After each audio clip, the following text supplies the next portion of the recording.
Okay, the SolarHomewise live from BackChat Studios, absolutely popping off over here in the West. Finally, some bloody shit to talk about, and Skeeter's wearing his best jacket to come in. Skeet, you're up early and cold this morning, mate. No, it was cold. Went for a walk. 3 degrees, I'm told. So, yeah, it's a bit chilly. And, it's a bit frosty at times at Optus Stadium on Saturday night, given how terrible that game was from a West Coast perspective. But the whole weekend, from a WA footy viewpoint, was a lot better yesterday. Called the game, and it was a ripper, and well done to Freo and their back, baby. Yeah, absolutely. Flagmantle is absolutely on, Freo fans. We're going to spend a lot of time in Western Australian footy today because I've got big topics across both games that I want to speak about, Skeet. And I know you've worked both games on, one on TV, one on radio. There was plenty of talk back on both sides of the tape here. So we're going to get right into that. Excitingly, got a new sponsor, Skeeter. Hey, we're going to do sponsor every show for you. You like them, don't you? No, I like sponsors make the world go round. It's Correct. Fantastic. Mind Services Holdings on board for the big moment of the round. So we'll tell you a little bit more about that, Skeeter. Shelter FootyCast on socials, footycast@backchatstudios.com.au. You can send us an email. Welcome to the Shelter FootyCast, where WA's best footy show, of course, combines with the best beer. If you haven't got your BackChat Ale order in, they are selling out fast, Skaters. You can go to shelterbrewing.com.au to buy your BackChat Ale. You haven't tasted a BackChat Ale. Haven't I? I don't think so. I have no idea.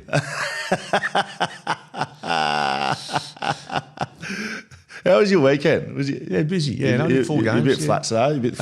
Just a bit tired. Just it's middle of winter, but it was a good game. Really enjoyed yesterday. So no, footy's alive for one club, and it was just the middle of winter. Where do you want me to start? Do you want me to start on West Coast or Fremantle in our big moments? West Coast are irrelevant. Okay. As a football club at the moment, so that takes you to where we want to go. Let's start on the bloody positive then. The Fremantle Football Club had their best win ever. That is their best win of all time. No, it wasn't.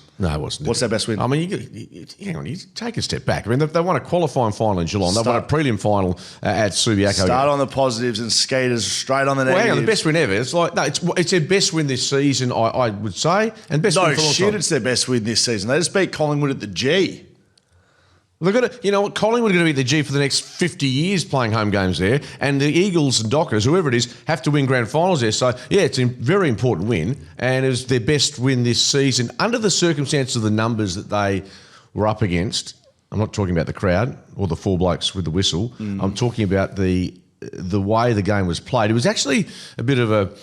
He saw the numbers against Fremantle Collingwood back in round 9 was 62 to 34 inside 50s in Fremantle's favour. Well, it was almost flipped on its head. And so for them to get a result off the back of that is magnificent. And I got to say, I was privately barracking for them, calling the game, and it was terrific for them, and outstanding win, and they showed a lot of resolve. Yes. Well, I did rate it as their best win of all time. You might not want to, but finals probably stack up a bit better. I just think that in the moment, if they lose that game, they're very likely to be battling to even play finals, but to go away from home to play at the MCG, and the way that they won... I know that win in Geelong was very good in the finals and might have meant more at the time. But the way in which Freo won this game, coming from behind, behind the entire game against the best side that I can ever remember in close games. They've lost 2 in a row, by the way. Collingwood, you see... As you can hear, ladies and gentlemen, Skeeter's fired up. I'm not sure why. You build this up to be the greatest victory in the history of the world. It's a great win. Yeah, absolutely. But not the history of the club. I don't know why you're upset about it. Fremantle play Collingwood at the G, and they lose these games forever. Like, Fremantle fans know that you lose these games, and they consistently this season have found a way to win. So, yes, I am saying that's just their best win ever, given the way that they did it. And the reason was, not only were they playing the Collingwood Football Club, not only were they playing the 65,000 people sitting in the stands. Which, by the way, saved me. If it was going over 80,000, I had to take you and Mouse to dinner to Sienna's. Did you? Is that right? No, well, that was your guarantee a week? No, I was on radio and Mouse said there's 80,000 people going and said I'd take you to dinner if that was the case. I'm so relieved it wasn't 80,000. They were playing the umpires. That is one of the most embarrassing, disgraceful performances of umpiring you'll ever see in your life. And Fremantle fans know it. And the reason I love the fact that Freo win, I don't have to sit here and whinge about the umpiring costing Freo the game. That, mate, was some of the most despicable, inserting, me umpiring I've ever seen at Freo. One umpire in particular played 4 50-metre penalties. Not one of them was there. The Jackson one springs to mind. The Warner one. When was the last time we saw that paid, Skeeter? The what do we call it? What are we abusing up? No, Dissent. Far out. I mean, seriously. Look, I think at times it was bad both ways. Absolutely, there's no question about that. The side bottom free kick that he gave away to Matt Johnson was poor. Certainly, I felt that the Dockers were on the wrong side of the whistle, and the one with Warner was embarrassing. John Howarth, number 17. Let's name names. I think he had a couple of moments he'd like to take back, but I thought the umpiring was average. I thought it was really, and you're the one who likes to tee off. There was a level of frustration there. I did laugh. I think it was the free kick count was 13-6, and the Collingwood got a free kick, and the Collingwood supporters start giving the Bronx cheers when they got a free kick. It's all in the eye of the beholder, but I thought Fremantle did exceptionally well under some difficult circumstances, including the umpires, to get away and win the game. We'll get into the game and we'll break that one down, but I just thought the Freo overcame every hurdle, every obstacle, and that is why I have it as their best win ever, even though Skeeter doesn't agree with me.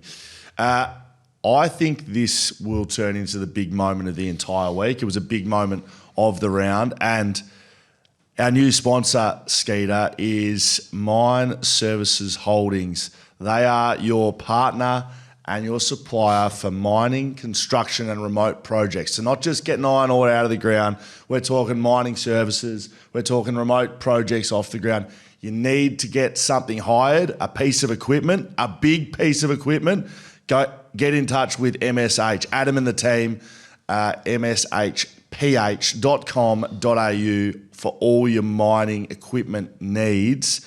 Skeeter, Adam is a local business owner, as all our sponsors are on this podcast, and that's why I bloody love it. So for a big moment, you need big equipment, and the big moment of the round was Stephen May v Francis Evans, I think. This is going to be a talking point all week, Skeet.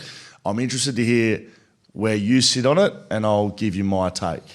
Yeah, I've looked at the replay quite a few times, and the vision that I saw, I don't think he changed from his line.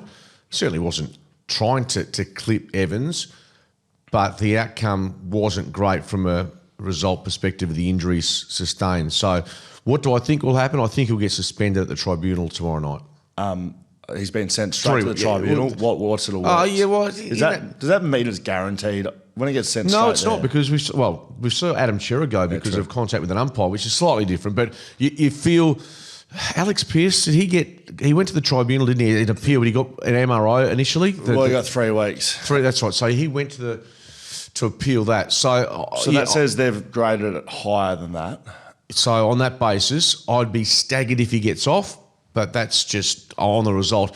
I don't know. I spoke to Lee Spur about this. He was very strong on the fact that there wasn't anything untoward from May, the way he attacked the contest or attacked what he was, the line that he was running. And I will defer to others who have been out there under those circumstances to say, and you would have been in that situation, was Stephen May entitled to continue on that path or not? Look, so I think this one, he was going to get the ball until he didn't. If you watch it really closely, when he presses off his man, which again, this has been ingrained in defenders and probably him for a long time. I know he's had a past with different types of these as well. It's not like it's his first time at the rodeo, but when he presses his man, he is getting the ball until the split second before he doesn't have it and Evans has it. The only way to avoid this is him not pressing off his man. You can't wind it back once he's 0.1 of a second away from smacking into Francis Evans. But the one I want to ask you is, I think if he doesn't change his line, yes, but if he takes a step slightly that way, and that's where then I think there's trouble. But at what But at what point do you want him to change his line, though, is what I'm saying. Like, he was going to get the ball and then Francis Evans was there and he got the timing wrong. So I just don't think it's the 6, 7, 8 weeker that was first broadcast by multiple people. I think this is another outcome-based one. But I still think there's time coming. I think there's 3 or 4. Given that you said that the Alex Pearce one was how that was graded, this is probably that and a touch more on top of that. Bear in mind, May's going to miss the next week at least anyway with the concussion protocol. So that was that in this incident? No. I think it was another part of the game. But irrespective, so he'll miss 1 week, but you'll put maybe 2 or 3 on top of that. So, and the other aspect is, to be totally honest, if he gets 6 weeks, there's not going to be a lot of noise because they're not playing finals. So it becomes not such a big story. I understand what you're saying. It's 100%. It's real test. There's been a few this year. Paul Curtis one we were baffled with the tackle. The Alex Pearce one, which he was exonerated, even though the player was concussed. And this one, they're all different. Jackson Archer. Yep. No, there's probably 4 or 5, and that's where Greg Swan, who puts his actual pen and his briefcase under the desk today. Oh, is his first day today? First day, and he'd be like new kid at school, but I think he knows what he's doing. I'm surprised I haven't had a sort of a group email to all the leadership group at the AFL. Yeah, no, well, I'm surprised that Andrew Dillon hasn't just called you up this morning. Scully's starting today, mate. Get your requests through. I reckon you'd be like, I don't know, you follow Seinfeld, but George Costanza had a job at the New York Yankees. He had a very good house. I thought it was brilliant. So he didn't have a lot to do. So he'd have a little nap under the desk. He'd have a nap under the desk, which I found brilliant. And he'd sort of get up and his way of appearing busy is being angry. Like as if that's right. He's kicking the doors, he like stress around. Yeah, it just makes it look as if you're busy. But didn't he do like hand gestures? So when people were looking in and he's throwing his fists around. So is that literally me? No, I think that if you became part of the AFL, you would have your little office, Scully's den, and there you'd be sitting there pretending to work, but really just. So that's the big moment of the round. Big moments need big equipment. If you are undertaking a remote project, construction, anything you need for equipment, please contact Adam and the team. They're looking after us, so make sure you look after them. Hire at mshph.com.au is their email, and you can find all you need to know at their website, mshph.com.au. Ryan Daniels is reporting over here in the West. Skeeter, Harley Reid's management has presented some options to the West Coast Eagles about an extension, including a very long-term commitment to the football club. I'm not surprised with this news. Watching him play, seeing him around the teammates, seeing the interactions, just a footy eye watching on, I think he signs before the end of the year. I think this will get done before they go to the draft. I think this has been in play for a while. I think it's been on the table. What about a long term?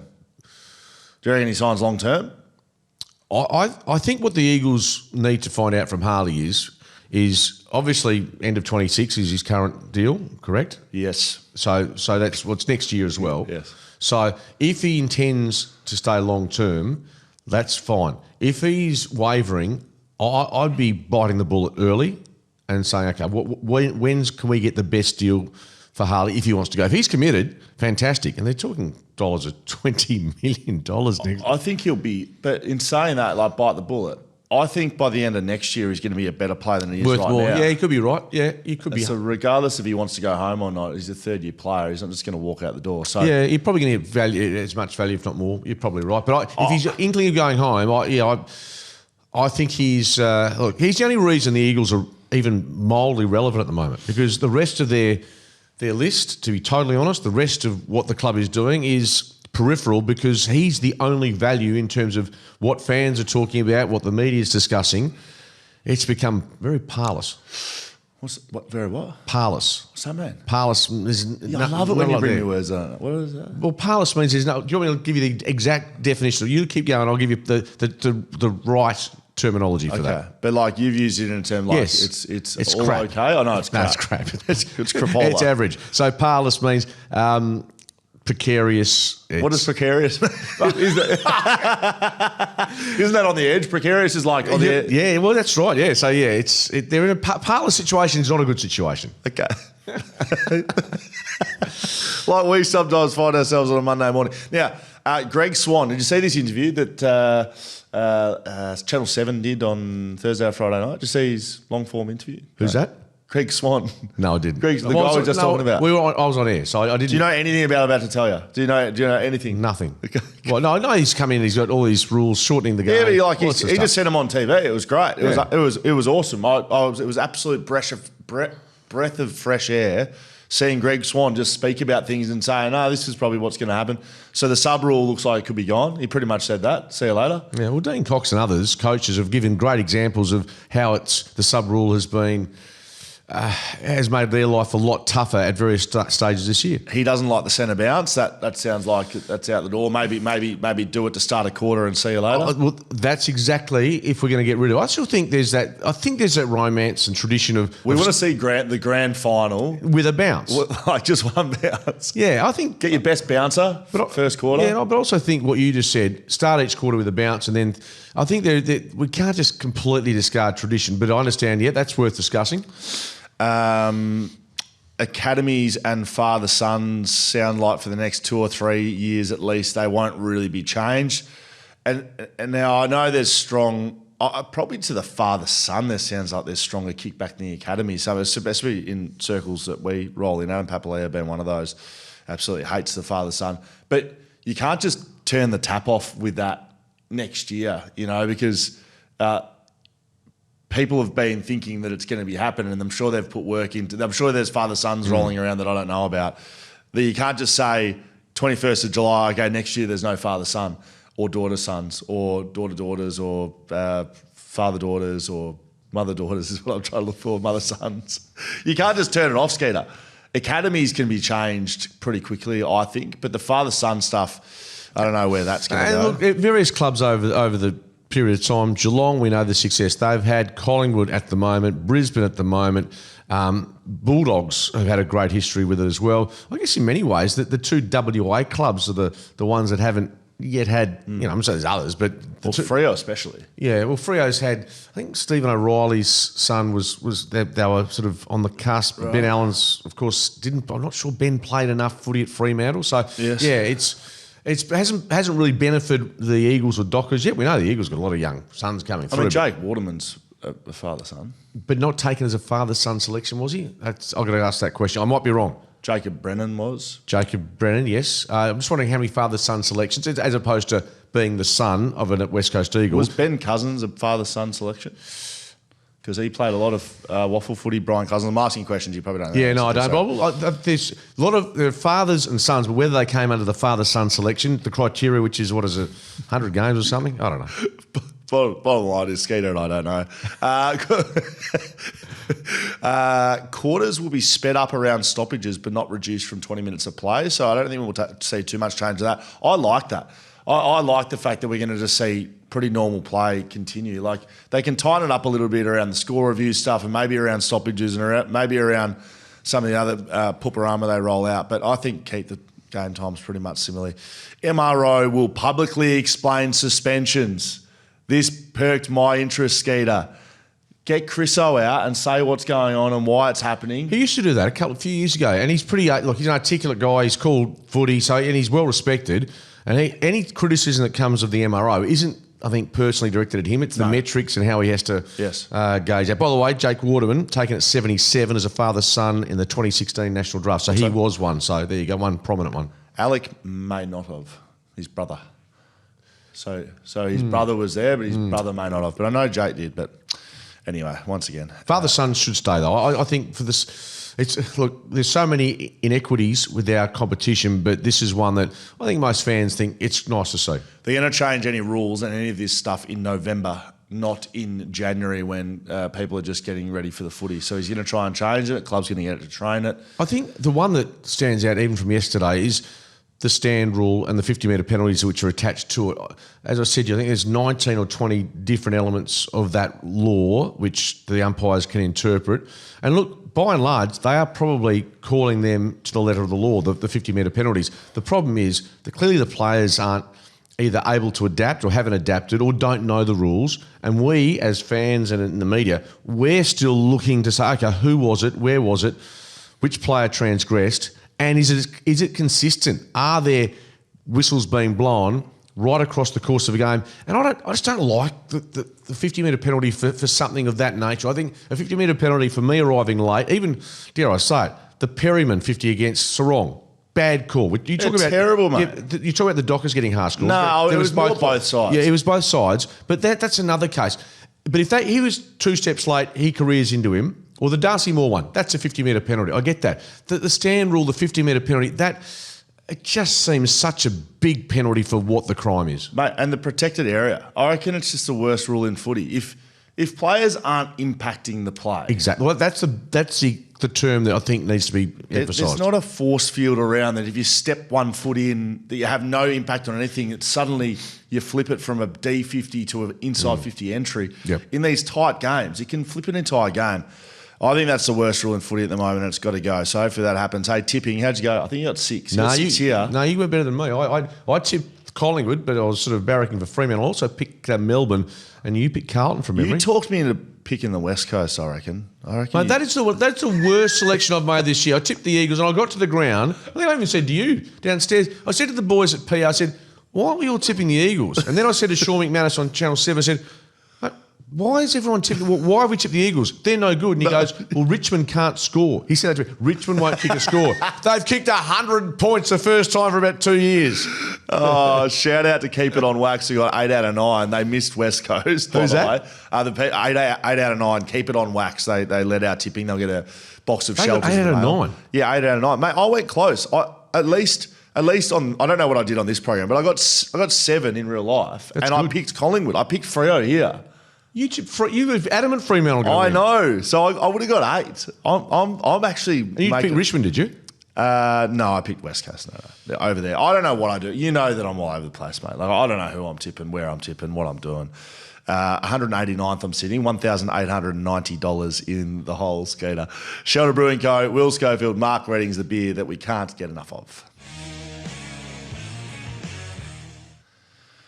All right, Skeet, as we get into Richmond and West Coast, and we'll get into Fremantle and Collingwood, a reminder, this Wednesday at the Leederville Hotel, get your tickets to the Derby show. I'm going to be there, aren't I? Yeah, you're hosting the show.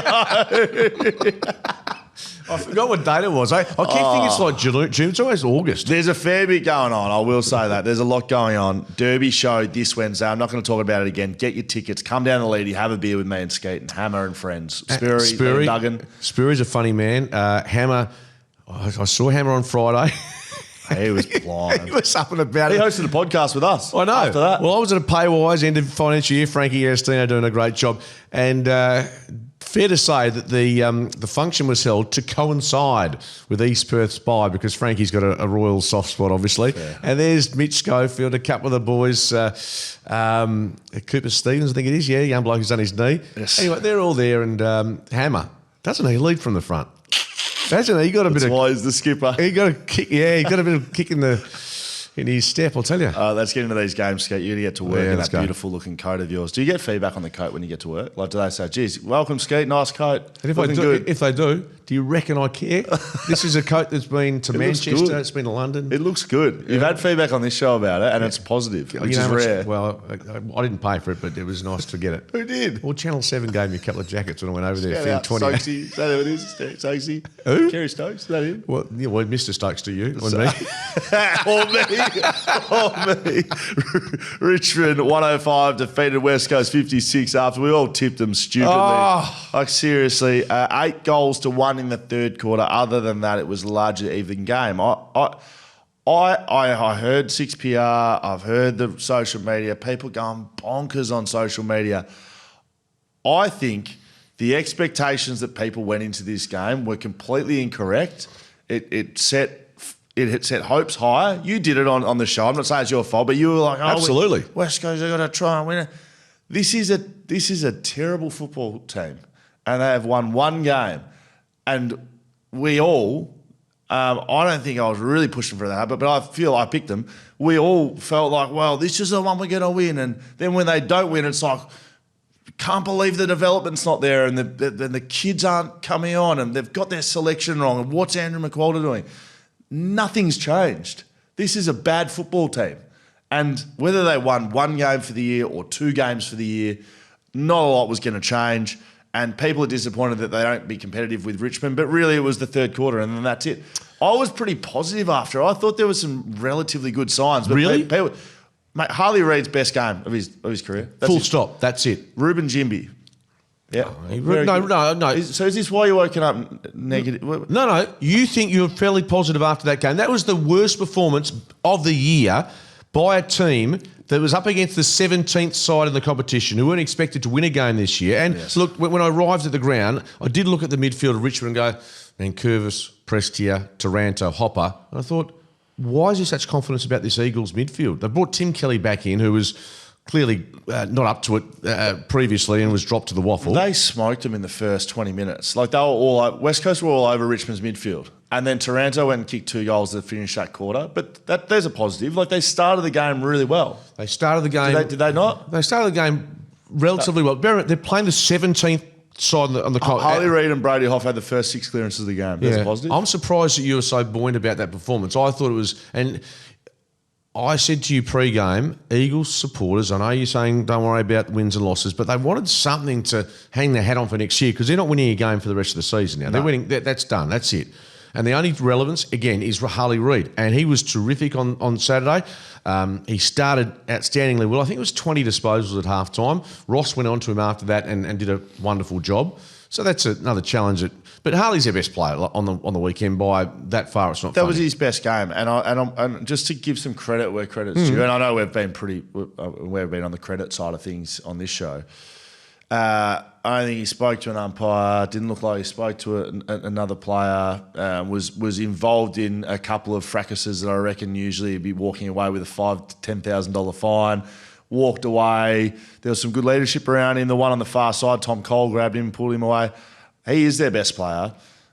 We're talking about last week, he's not learning enough and he's got no discipline and he can't do this and he can't do that. Well, I think he did. And did it pretty quickly, didn't he? He's a young kid, mate. I agree. And you and I sung from the same hymn book on this with regards to the callers going off at him. But that's the same for the fans, though. That's what I'm saying. Yeah, I know, but this is the same about West Coast. That's why I'm positive, and I say in inverted commas, I'm not. I haven't shifted too far from where I was Saturday morning.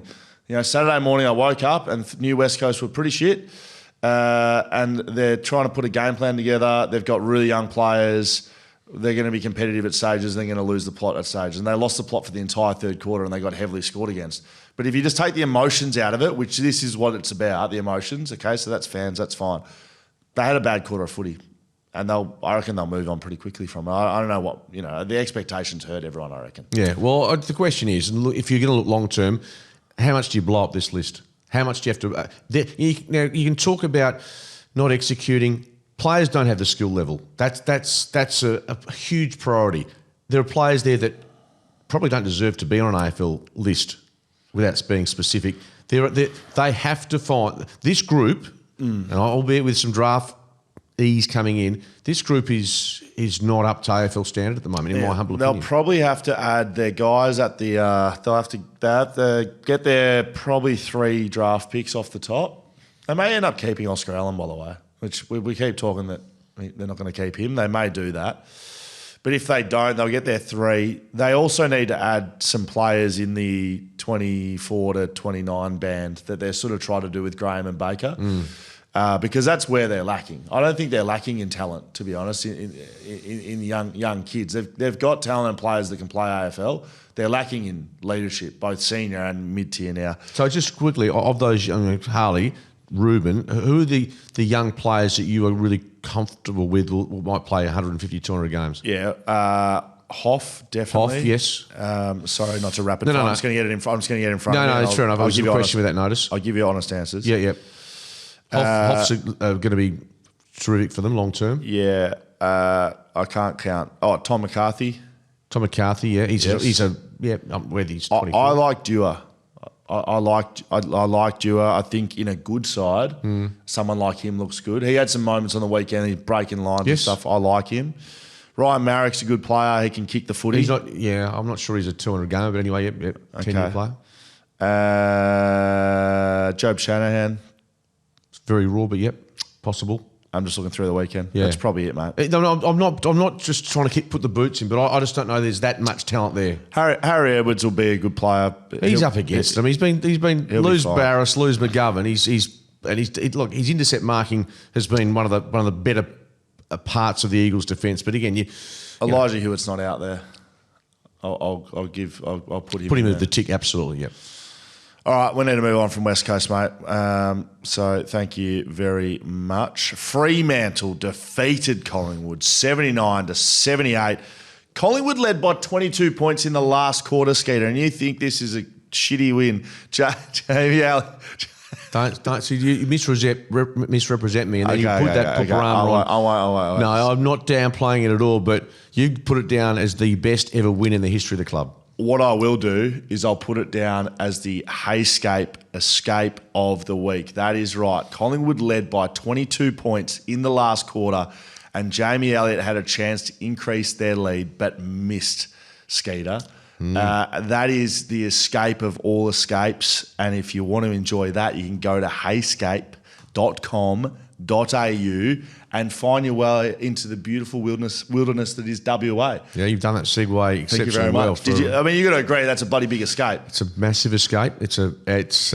Although you also have to not just say it makes it sound a bit lucky when you say it's an escape. They dominated the last quarter, I thought, in part.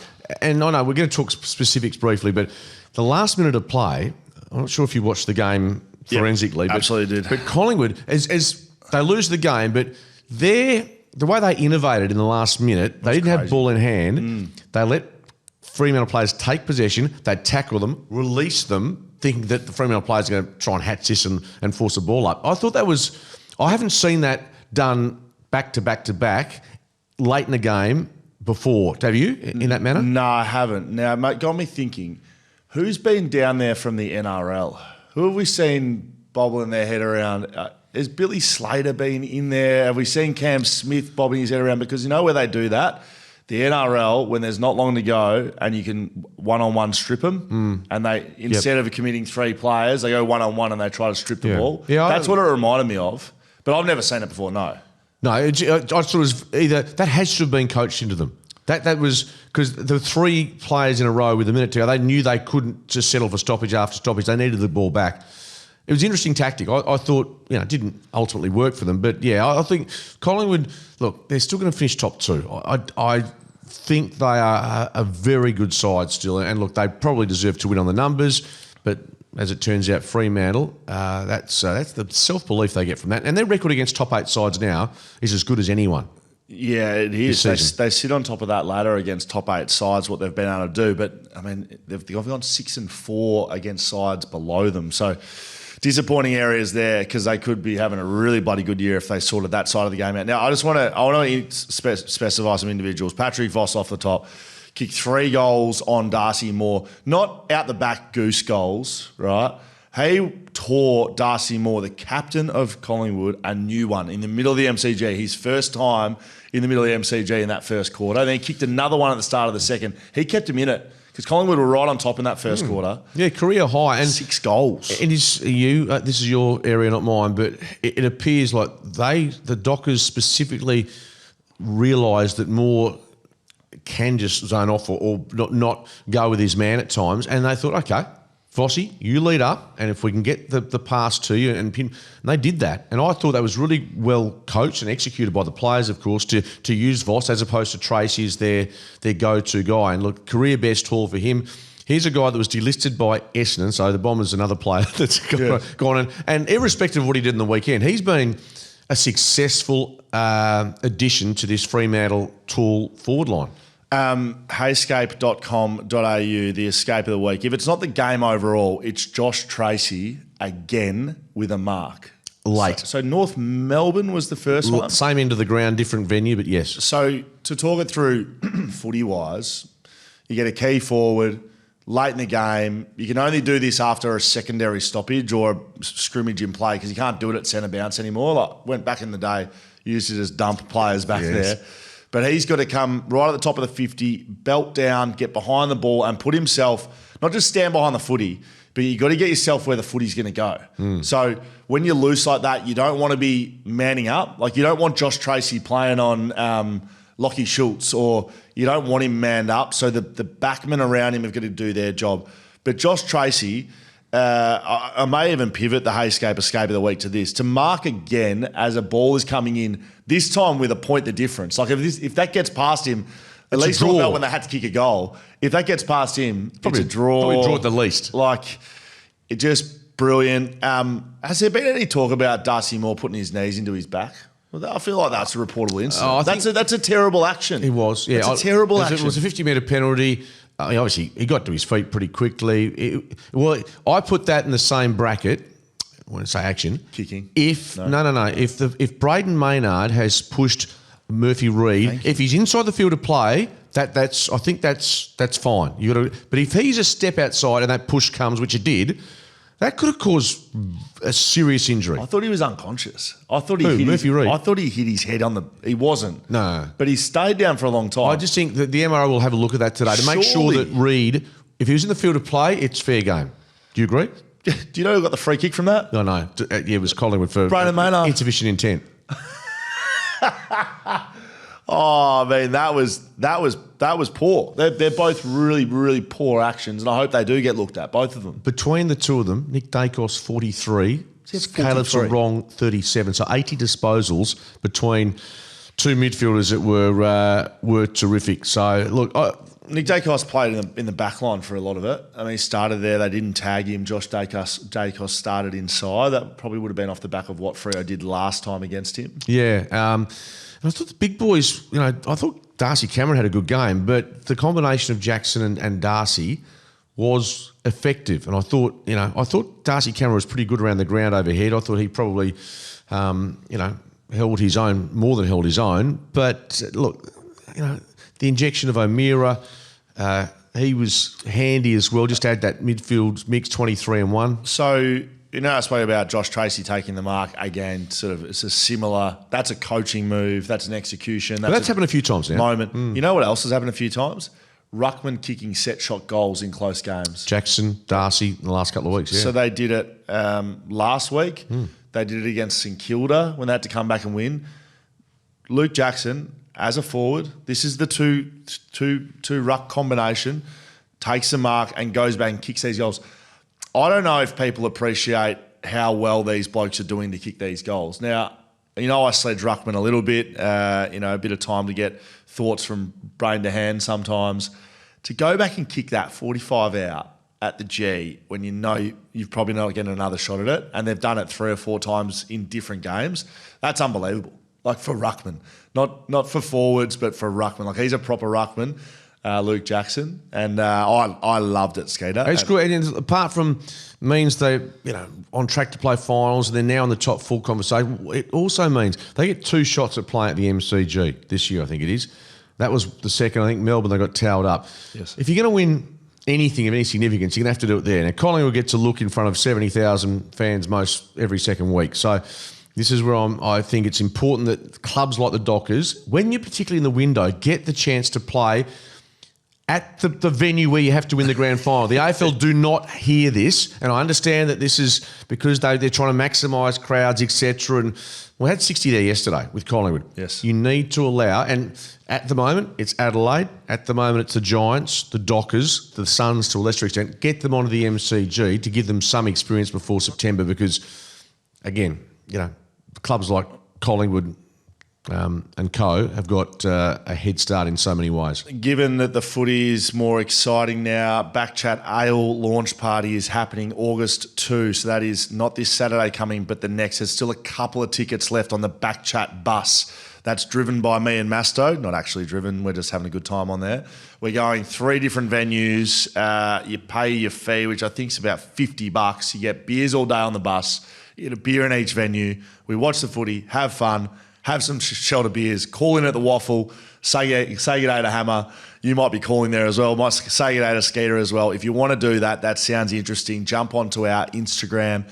There's links in our bio at shelterbrewing.com.au. There's also some links in the bio on BackChat as well. If you want to get on the BackChat bus, time is running out right now, Skeeter. Let's get into the rest of the round. GWS 104 defeated Essendon 56 at Marvel Stadium Thursday night. This feels like a lifetime away.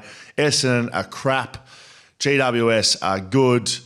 I'm liking my kind of, not off the back of this game, but I'm liking of who can win the flag. Still areas, Freo, GWS and Collingwood. I'm still happy with those selections, Skeeter. Yeah, it was like, to be totally honest with you, I thought Essendon didn't kick a goal till about 6 minutes in before half time, which made it about 2.5 quarters because they hadn't scored in the last half against the Tigers. So they went a long time without kicking a goal. Actually, for the team they had in, they had a crack. So Brad Scott, and I'll call the game, I thought they had a crack, just the quality of the Giants. I won't spend too long on it, but Jake Stringer bobbed up with some goals. 3 goals, yep. 3 goals for the night. Toby Green, Tom Green. We don't need to go through They're a quality side. That's just a little tick before they head to this weekend. They would have had Sydney in their sights with the likes of Hogan missing the game, Sam Taylor possibly coming back. They've got some big names about to return. One thing I keep my eye on is percentage. I think that's going to play a part this year. So that when you play these poor sides, you probably need to beat them by more than, I know it's a big win, 48 points or whatever.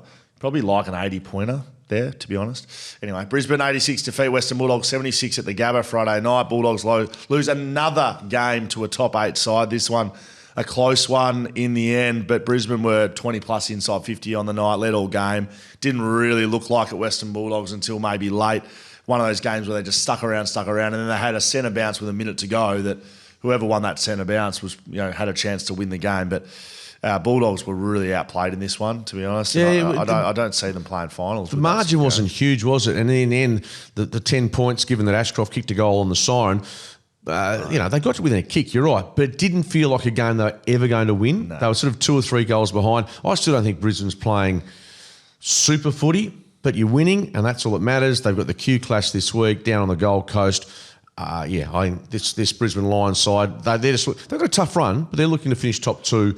And that obviously sets you up for a decent tilt at it. I was looking at the runs. So they've got the hardest run out of the entire top 8. They play Gold Coast, Collingwood, Sydney, Freo, Hawthorn.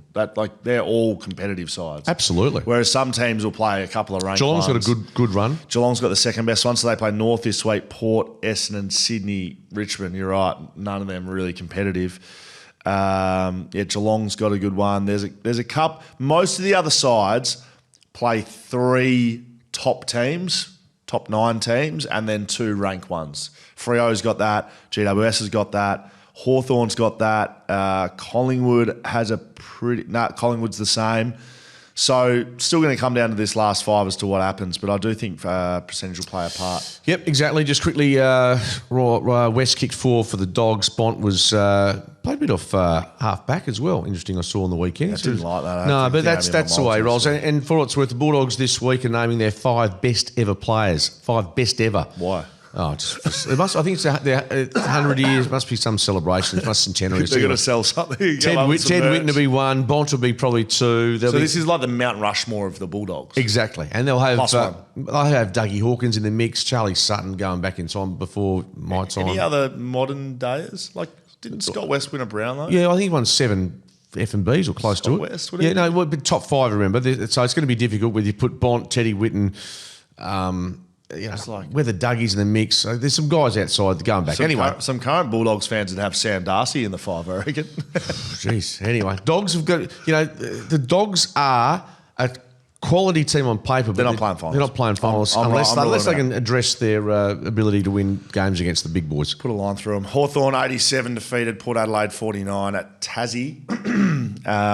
It looked cold, wet and windy in this one. That's where the roof is important. Have the Tassie election on the weekend, so that's another big step if they can get that ticked off. Is that? I'm not a political man. Jeremy Rockcliffe is the guy, so he's. I think there's there's a better feeling amongst the Tassie licence that they'll get some joy with the stadium and the roof. And it was a great example of why you need some protection in, this is obviously Launceston, but in Hobart, probably no different at the weekend. I watched a fair bit of footy this weekend, and I watched every minute of this one. Balls were going backwards. They were kicking the ball in. It's just a horrible... Look, I'm going to keep it short and sharp because Port Adelaide hung around, but the breeze in the last quarter, it got out of hand in the last 15 minutes. The best moment, almost of the weekend. Yes. I don't know if we've got a moment that we have sponsored, but we probably go have. Mercedes, big moment of the round.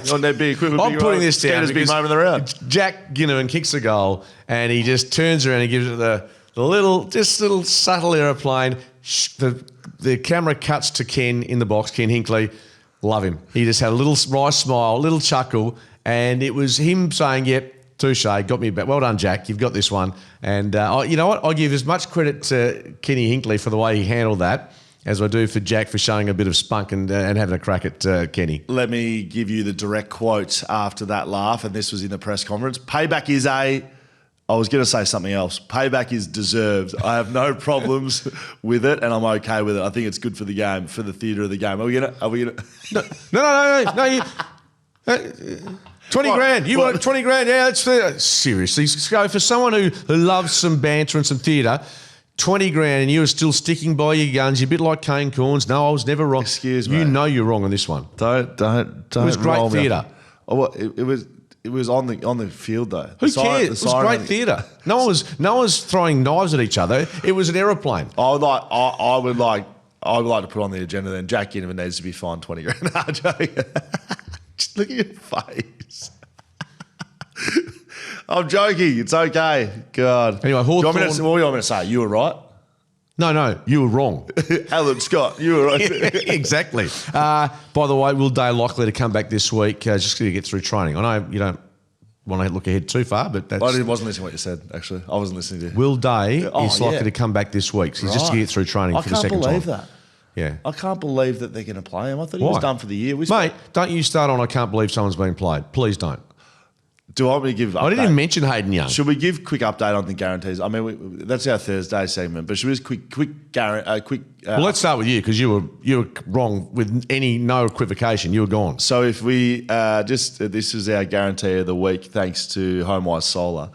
And he's getting another little lick here, our boy Steve, but he did like the segment. I guaranteed that Hayden Young wouldn't play. And he did play. He had 11 touches in one quarter. So he might be going better than what you think. And I was disappointed because I knew that about 6 hours after I said it because the teams were out. He was in the team and there was social media going up and all that. But, my saving grace and something that I was just great to bloody see, and I text you it as soon as I did, the crowd came out for the Essendon Giants game and you guaranteed there'd be less than 20,000 people there. No, guaranteed it. I said it'd be the lowest Thursday night crowd of all time. Tony, you heard him. People listening, you said, I guarantee under 20,000. Well, ladies and gentlemen, I'll give you 347 reasons why it wasn't a guarantee. 20,347 people you know what? there. That's a crap number because they've made that up. I watched that. I called that game. There's no way there were 20,347 there. You didn't guarantee it was going to be a crap number. I guarantee you they are false figures. Well, there you go. Anyway, Homewise Solar, it's the lowest home crowd since 2016. No, so I'm pretty close. No, you're pretty good. But you couldn't guarantee it. But what you can guarantee is Homewise Solar will save you money. Yeah. Sydney 84 defeated North Melbourne 53 at the SCG Saturday Arvo. Didn't see it. Heaney started. Didn't he? Didn't Heaney just kill them? Mate, Tristan Sherry wasn't playing. Yeah, because he was suspended. Grundy, it was the hit out. Do you know what the hit out count was? Don't look at it. No, don't. What do you think it was? I'll say... I'll tell you how many contests there were. There was 90 hit outs for the game. Okay. What was the split? I'll go 70-20. 80-10. I watched bits of it and Callum Coleman-Jones tried his best, but basically Brodie Grundy, it was like he was just a big... It was actually Schofield sort of for Hill End, exactly the same. It was men against boys, plonked himself there They needed a bloody excavator from MSH to get me out off the ground. That's how big I was, 80-10. So it was a bloodbath. It was a bloodbath at the SCG. Sydney are probably the most informed side that aren't going to play finals outside of finals, right? Like that. They no. No, they're the most informed side. They're outside the finals that aren't going to play finals. Yeah, it's a good job, boys. Good Isaac Heaney, 34-5. If he doesn't get the 3 Brownlow votes, and I didn't see this game, but they're pretty decent numbers, aren't they? Grundy had 70 hit out. He's rocking against Oz kickers. Well, who was Isaac Heaney playing on? Who knows? Anyway, Sydney wins. Carlton defeat Melbourne 78-70. Picked them. Told it was going to happen. Skeetos. You did. Blues. I don't know why. I have no idea. Melbourne. That about sums them up. Cosy Pickett had 5 goals and 23 touches. That's probably a good signing. Yeah, and Charlie kicked I think had a very barren patch for a while, but he had 3 goals, 15 disposals, and kicked one really early in the game. So, I don't know. I mean, did you see this game? Well, I couldn't because I was commentating the absolute train crash that was Eagles Richmond. Okay, let's move on then. Geelong 113 defeated St Kilda 82, GMHBA Stadium. Geelong led this one all day. They jumped out to a big start. Ross the Boss was fired up at quarter time or half time. No, quarter time. And probably half time. Yeah, just didn't get to see him. Nazai Wanganeen-Malira is an absolute superstar. Hasn't signed still. Hasn't he? No. Is that right? 36-2, and we're up to round, 20. Now, this is history says if you haven't signed by now, Scully, it's not good. It's looking a little bit shaky. And Adelaide and co are right into him. So there's that question mark. Tom Stewart with a bit of a knee, I believe, but the Cats are saying not serious, which means he's probably got an ACL. Oh, God, we'd hope that. No, I'm only joking, but they're very hard to get a beat on with Geelong, aren't they, with their numbers? Jeremy Cameron's won the Coleman, hasn't he? Yeah. Kicked 5, didn't he? Kicked 5. So I saw a post go out this morning saying, can he kick 100? He's only kicked 58. But because of the teams they're playing... Oh, double figures? Yeah. So there's 5 teams remaining. He needs to kick 42 goals in 5 games. I don't think it can be done. Are they playing the Eagles? They're playing Essendon, which are probably just as bad. I think they're playing North But he Melbourne. could get into 80-plus territory, couldn't he? Or But he can't kick 100. No, but... Geelong, Port, Essendon, Sydney, Richmond. Who? North. Did I say Geelong? Geelong, yeah. So North? North. Yep. Port. Yep. Both poor defences. Essendon, terrible. No defence. Sydney and Richmond. Wow. Yeah. That's not going to kick 100. No, but he could get into the nervous 90s. If he went into Richmond needing 10 or less to go, he'll kick 100. They'll just clear the... But it also depends on, because this is going to be an absolute bun fight to get a top, when I say top 4, they might be given that run, they might be locked and loaded for top 4, so you're right. But it's going to be, there's so many different variables. In fact, there's about 20,000 permutations for the top 8 as we speak. I think we called this one on Thursday. Gold Coast 46 defeated by Adelaide 107 Adelaide Oval. They just looked completely cooked from the Friday night game against Collingwood. Yeah, and... They didn't kick a goal in the first half. No. It's the first side since 1915 to keep a side goalless the week before and then go goalless at half-time the week after. Because they did that against Collingwood, obviously, yeah. And Damien Harwick said afterwards, every side and even good sides have bad days, and this was just clearly one that was terrible. Neil Bullen 31-3 was good. What do the big boys do for Adelaide? Because I was calling the Collingwood Fremantle game for part of this. Still thought with 2. Question. Still thought with 2. Taylor Walker with 2. Fogarty.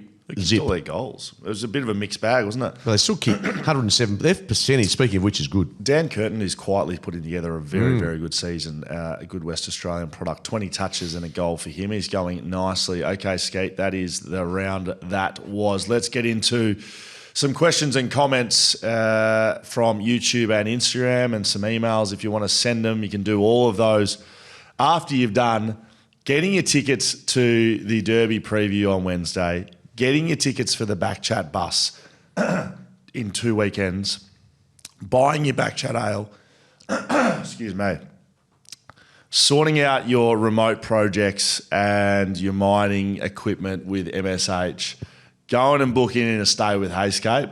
After you've done all those, you can come in and give us a question and a comment. This is from Lua on YouTube. I always look forward to watching you guys. Thanks so much, as always, for the content.